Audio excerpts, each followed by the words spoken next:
लक्ष्मीपूजनची तयारी करायची आहे आणि आमच्या गाई घरापासून थोड्या लांब गेल्या, दुसऱ्या शेतात गेल्या. तर आम्ही त्यांना घ्यायला गेलो. ते मस्तपैकी पप्पांच्या मागे मागे मागे मागे चालायला लागल्या. म्हटलं चला चला चला, घरी जायचं आहे, लक्ष्मीपूजनची तयारी करायची आहे. तुम्ही तिघी घरापासून लांब राहिले तर कसं चालेल? लक्ष्मी आहात तुम्ही आमच्या. आम्ही घरी पोचेपर्यंत मयुरेशने खड्डा खणायला सुद्धा चालू केला. त्याने खड्डा तर एकदम छानपैकी केलेला आहे बघा. पण डायनाला काय ते पटलेलं नाही म्हणून ती स्वतःच खड्डा खणायला चालू केली. खड्डा खणून झालं आणि आम्ही हळद कुंकू आणि अक्षता वाहल्या, आरती केली मस्तपैकी आणि छानपैकी दिवा ठेवलेला आहे मोठा तुपाचा. पेढा ठेवला आणि ओटी भरायला चालू केली. तर मी बोलाल ओटी का भरते ही?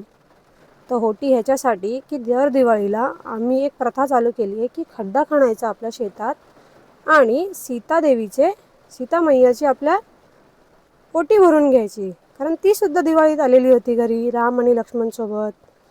तर मग अशी आम्ही ओटी भरतो. तर पुढच्या वेळेला तुम्हीही पुढच्या दिवाळीला नक्की ट्राय करा.